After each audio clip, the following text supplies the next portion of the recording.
Then war broke out in heaven. Michael and his angels fought against the dragon, and the dragon and his angels fought back. Revelation 12:7.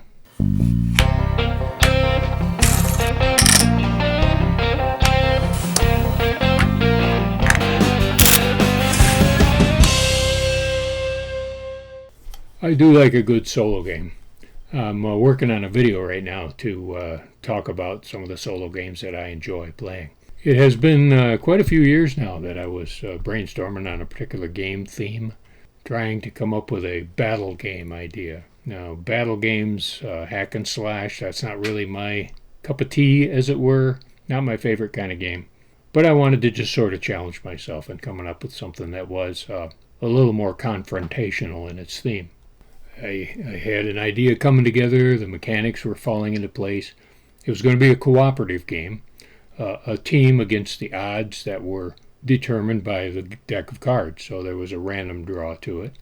No great detail, not a lot of traits and combos to keep track of. And I also, at one time, was looking through a book of old engravings. Albrecht Dürer is one of my favorites, and as I'm turning the pages, I came upon this. And it occurred to me that you can't get much more epic than the eternal battle between holy and evil. This struggle, whatever the mythos, is pretty much a universal concept. So I set about determining a set of characters for this game. I researched scriptural sources, orthodox and apocryphal, literary works, epic poetry, allegory and mythology. I consulted with my son. He knows a lot about mythology and how it relates to games and the different gods and goddesses and struggles and that sort of thing. And I came up with a pretty well-balanced list of angels. The faithful angels, led by the Archangel Micheal, and the fallen angels, led by our old friend Lucifer, the angel of light. But theologians will probably argue with me over some of my decisions. But, it's not a religious tract. It's a game. And as I played with this, I discovered that I really enjoyed playing it as a solo game. It worked really well. It can still be played as a multiplayer co-op, but I really like the solo aspect of it. And that's pretty much how I present the game now, is as a solo activity. And so many edits later, Sancti et Malum, the holy and the evil. It's the battle between the faithful and the fallen. Now, generally speaking, the components in the game are going to be very familiar.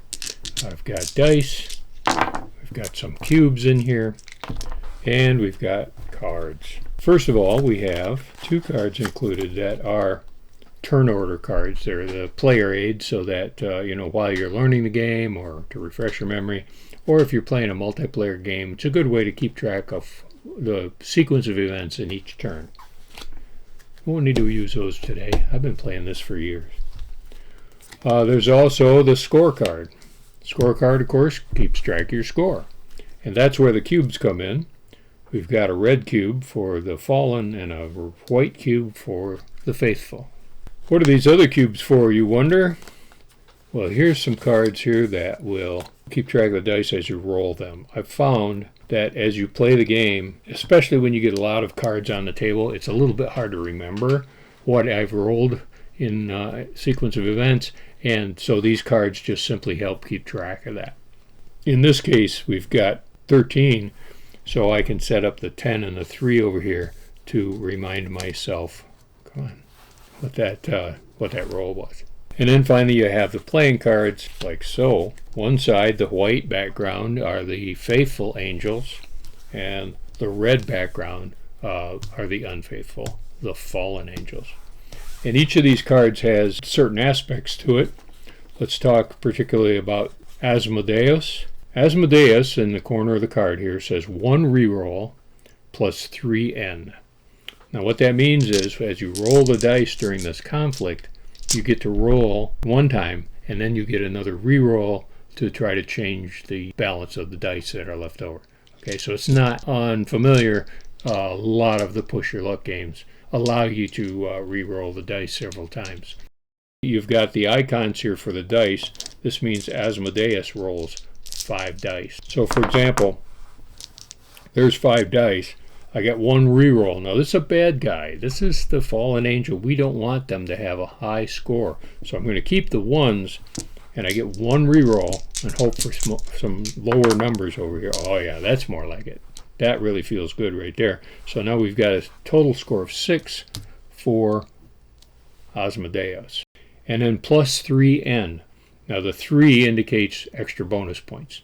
This angel is always going to get at least 3 plus a 1 on each of the dice, so it's always going to roll an 8 or better. The n means if you're playing the multiplayer version, then you multiply that 3 by the number of players in the game. If you're playing solo, obviously, you just ignore that n. Okay. Now let's talk about the good guys. Here's the angel Gabriel. Now Gabriel gets 2 rerolls plus 2.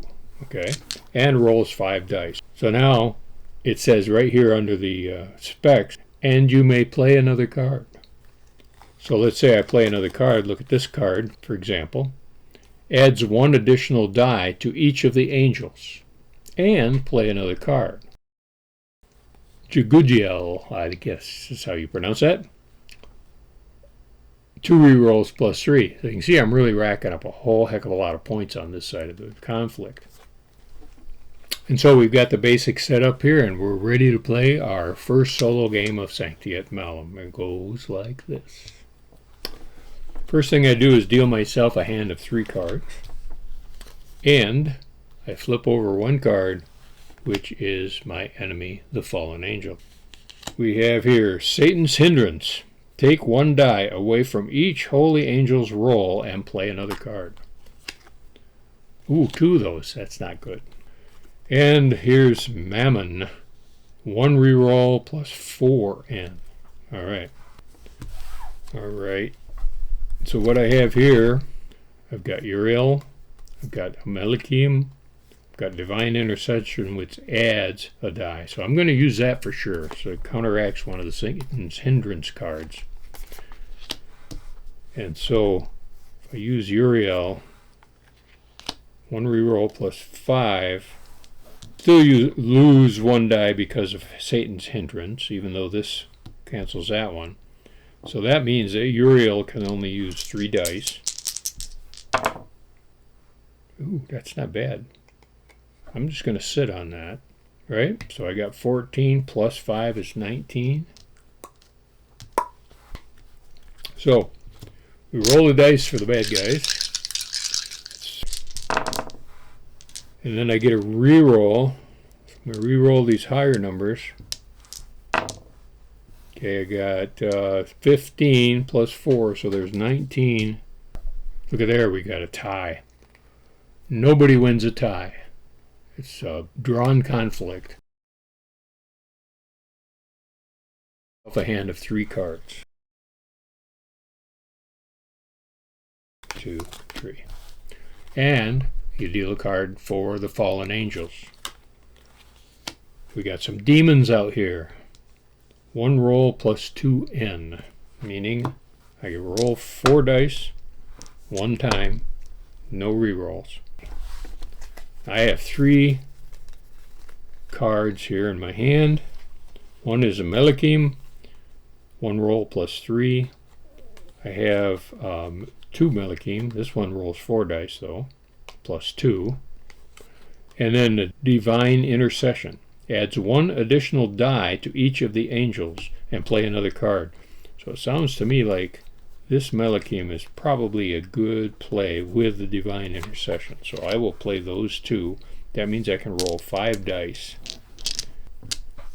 And the result is what it is. Ooh, that's pretty high. 19. Put 19 over here on the Fallen Angel's tally.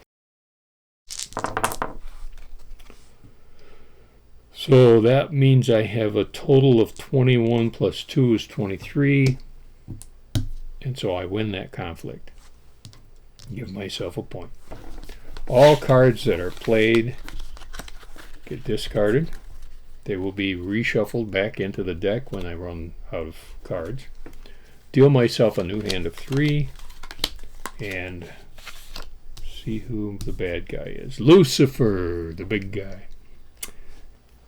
That's basically how the game goes. Rinse and repeat, as they say. How often do I lose this game? I would say I probably lose this game a little more than half the time. It's pretty common for a solo game. Makes the win feel a lot better when you get there. But as it says on the box, this is a conflict that never ends. You may win the battle, but the war goes on. So the game is called Sancti et Malum, which is Latin, holy and evil. It is available right now on the NewVenture website, as well as other online retail outlets. And so I hope that it interests some of you solo players out there. It's very light as solo games go, but it's a good filler, I think, and like I say, it's a great pastime. You can play it and carry on a conversation with people around the table. And so whether you play Sancti et Malum, whether you play solo or with somebody, I appreciate your support, and as I always say, be sure to play every day.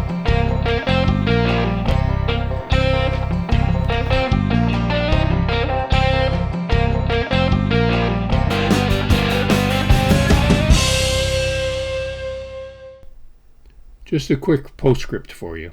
You hear the expression good and evil all the time, but I want to remind you that the opposite of good is not evil.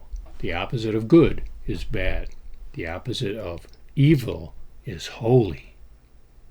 And thus ends your theological lesson for today.